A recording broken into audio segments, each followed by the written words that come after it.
Shirshasana headstand. So we're talking about the arm placement first. I'm grabbing opposite elbows, keeping my elbows right where they are, and then just interlacing the fingers. So again, measuring it out, grabbing opposite, making sure that my elbows don't flare out and that they stay nice and static and still. So I'll be showing this again.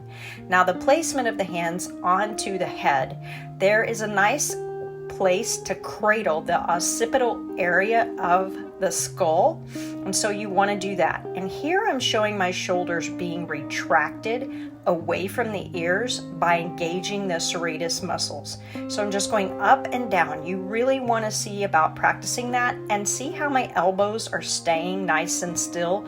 They're not flaring out, they're not drawing inward. The only thing moving is the shoulders going down. So you want to have the shoulders going away from the ears when you move into. Here we are.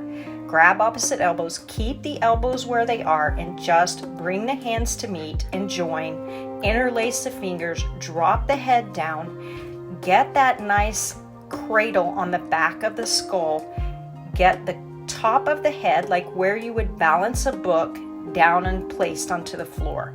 Walk the feet in so that the hips are over the shoulders, and then just begin to bend one knee, making sure that the thigh is touching the chest, and just alternating this and breathing. So inhaling and exhaling and inhaling and exhaling. And when you come down, be mindful of coming down as well. So you want that to be part of your practice as well. Take a child's pose, balasana. Take some breaths here, breathing in and letting go and surrendering. Grab opposite elbows. This time, place your hands where your elbows are.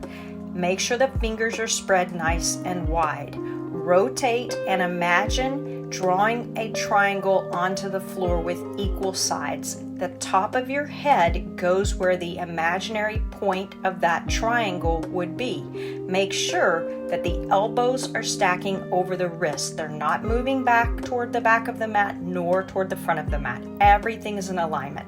Imagine that the elbows are drawing towards one another and you're pushing strongly into the earth with the hands. Walk the feet in so that the hips are over the shoulders, and begin to draw one knee onto the right tricep, the left knee onto the left tricep. Pull and squeeze the heels into your bum, and when you come down, coming down and taking another child's pose.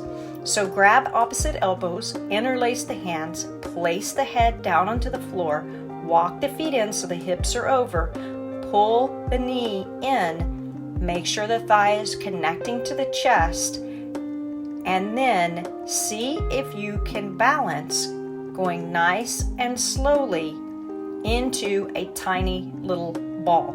So again, getting that connection with the thighs to the chest, that engages the abdominal muscles, which we need in order to do an effective balanced headstand. Taking child's pose, resting. Now measure, grab opposite elbows, place the hands, head down, curl under the toes, straighten the legs, walk the feet in, hips over shoulders, lift one leg up to the sky on an inhale. You do not need to have straight legs here. You can have your legs bent, and then use that leg that is up in the sky, reaching for the sky.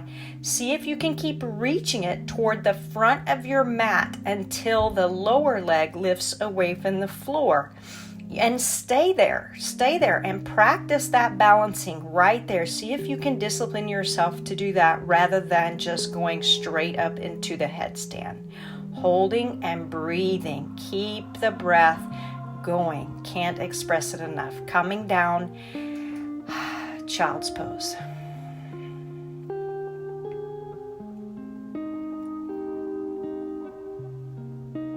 Now I don't recommend doing all of these headstands at once. I'm just showing variations of headstands. Interlace the fingers Walk the feet in as much as you can. Lift and raise one leg with straight legs or bent legs. Use the upper leg to bring you up into the handstand rather than trying to kick up or push up or, muscle up.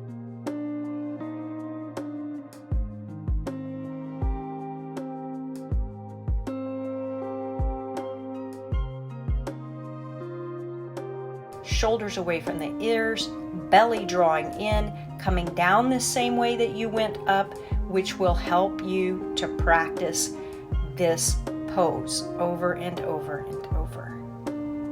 Taking rest after each headstand that you attempt and that you try, and making sure that you're taking care of yourself and you're listening to your body and you're not overdoing it like I can. So walk the feet in, hips are over the shoulders, lift one leg up, let the upper leg bring you up into the headstand. How does it do that? Well, you keep moving the upper leg toward the front of the mat. See how I'm getting deeper into the headstand? And now I'm using the leg that's close to the floor to bring me back into balance. So the legs are what is taking me up and bringing me down.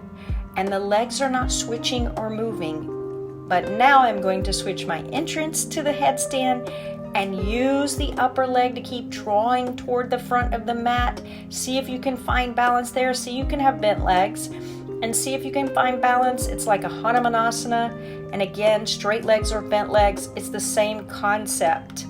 Either one is beautiful, and coming down nice and gracefully rather than plopping down, giving up, or not having a way of being mindful, staying mindful as you exit the pose.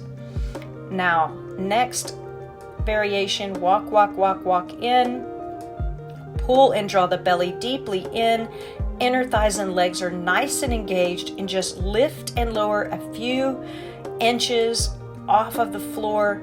I'm taking 10. That is very extreme in my personal opinion, but maybe try starting out with 2 or 3, see how you feel, check in with yourself, and then relaxing down and release.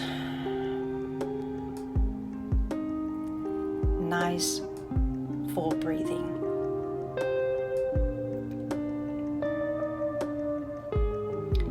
Grab opposite elbows. Straighten the legs, walk the hips over the shoulders, shoulders away from the ears, coming into a pike position. You can flex the ankles, drawing the toes towards the shins. You can have the toes pointed, and then coming all the way up when you're ready, holding your headstand, breathing, making sure the shoulders, see here, I'm just showing you an exaggerated shoulders away from the ears, serratus muscles engaged. Breathing steady, gaze is steady. Pulling the thighs into the chest and lowering yourself right back down into a child's pose.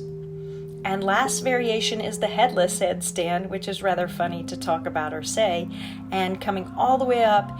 And what you'll do here is just roll onto the forehead. And once you roll onto the forehead, you will feel yourself getting lighter, and then you push strongly, resist the earth, and lift yourself up. And then gaze toward the mat if that feels available to you. If not, see if you can just balance with your head in alignment. And then child's pose again. These are all just variations of headstand. Thank you.